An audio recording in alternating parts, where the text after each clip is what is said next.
I finally got the house building plan approved on the 2nd of June, that's sometime last month, but I'm yet to start construction, and that's going to be the subject of today's video. So you want to stay up to the very end for all the tea.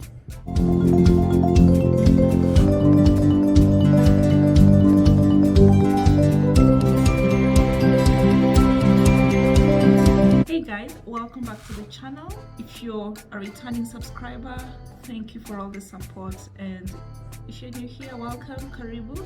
My name is Mtalii, and on this channel we talk about all things making money online, passive income opportunities, as well as side hustles. And I am on a journey to use some of my online earnings to build a house in Nairobi, Kenya, Africa, and hence the topic of today's video. If you watched my last video, I talked about how much it costs to build a house in Kenya, and specifically how much I had spent without even groundbreaking. So check this video up here for all the details. And of course, at the time of shooting that video, I was still waiting for approval from Mavoko sub-county, because my land is in Syokimau, which happens to be in Machakos County and Mavoko sub-county. So that's where I sent my plans for approval, and they actually got approved. But for some reason, it's been almost a month and a half now, and I still haven't been able to start construction for various reasons. So first of all, I was busy training to summit Kilimanjaro, which I successfully did on the 15th of July morning. Yeah. So finally I managed to get 5,985 meters above sea level, which is the highest point in Africa. That video will be coming out very soon, so you want to check out my travel channel, that is Travel with Mtalii, for all the details. So that's part of the reason why I haven't been able to start construction, because of course I was focusing on training for the Mount Kilimanjaro summit, and I didn't want a situation whereby I start construction and then I have to stop, because for Kilimanjaro I was away for like 2 weeks.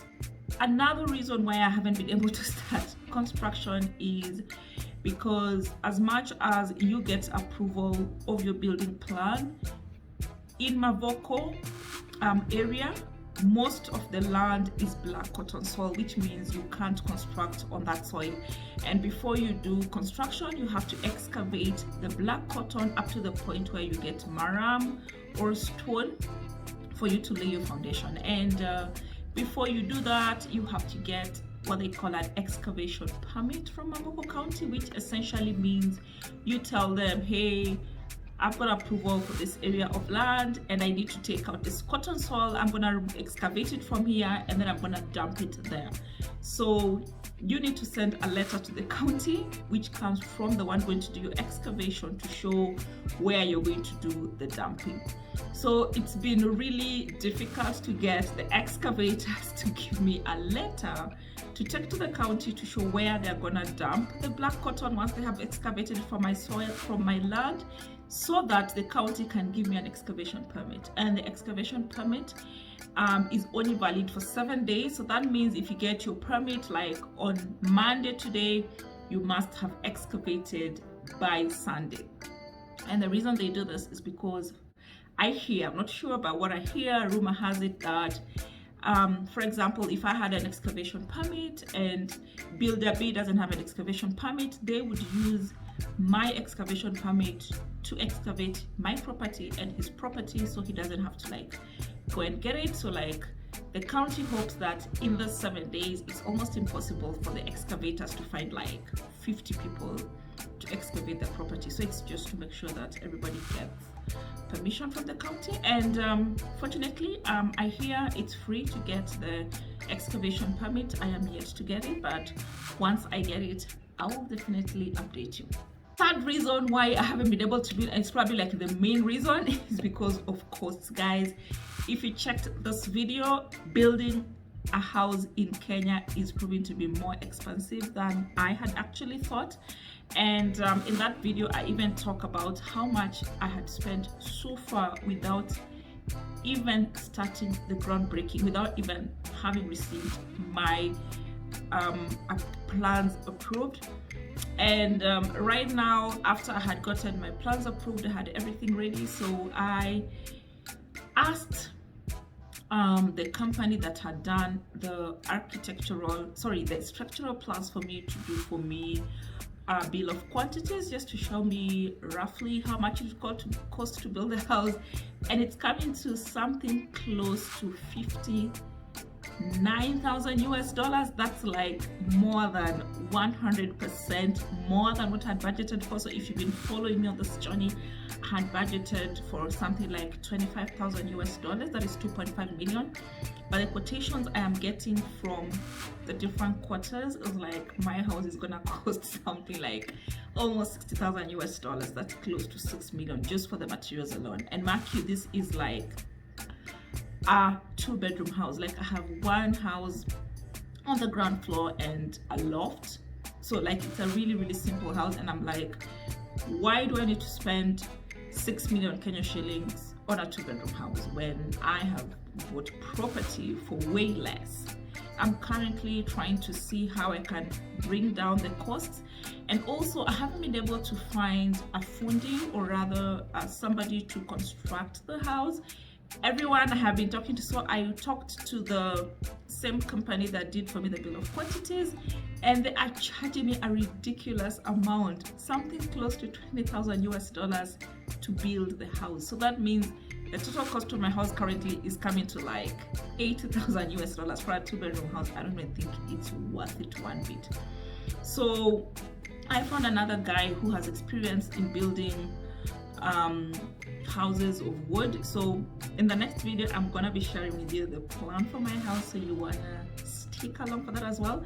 So my house is gonna have like some aspects of wood on it, like the top floor is gonna just be made of wood, and the balconies are also gonna be made of wood. So I really wanted somebody who has experience in this kind of houses. So I contacted this other guy that was referred to me by an acquaintance, and he's also charging me ridiculous prices. Like, guys, what is this all business of contractors charging you labor costs per square meter? Like, who builds a house per square meter? And I was like, that's just too expensive. So he gave me a quotation of almost 29,000. That is almost 300 US dollars per square meter for my house, and my house is like 193 square meters. And then he wants for his labor is like 100 US dollars per square meter, so it comes to almost another 20,000 US dollars, total of almost 80,000 US dollars. So these two people that I have approached are each charging me ridiculous prices. So I have decided to probably go the fundi way, where I don't have to hire like a contractor, just have somebody build the house for me, and then I pay them per stage. So I have about 3 other fundis that have been referred to, and I'm just waiting for their quotations. So I'm also still talking to these two, the company that did my quantity survey, as well as the other builder who has experience in building wooden houses. I'm trying to talk to them if they can give me quotations like based on per day instead of per square meter, which to me doesn't make a lot of sense, if you know what I mean. And that's where I'm at. So guys, picking a fundi has been just one of the roughest journeys, and it's something you're probably going to encounter when you're building your house. And my advice for you is take your time. Yeah, don't go with the first fundi that comes your way. Get different quotations from different fundis. Ask them to send you pictures of houses they've done. If you're able to visit them, even the better for you. But just take your time, because building doesn't take a lot of time once you have the money down. Yes, for example, something like foundation will take like, I think, less than 10 days, and then putting the walls, the roof. So just take your time and start off right, yeah, because some mistakes cannot be corrected once you have done them, and you want to make sure you have the right fundi in your corner. So guys, that's it in terms of updates on building of my house in Kenya. And hopefully by next month the construction work is going to begin, and as usual, you are welcome to come along with me on that journey. Thank you for staying up to the very end. I definitely look forward to meeting you on the next one. Bye bye.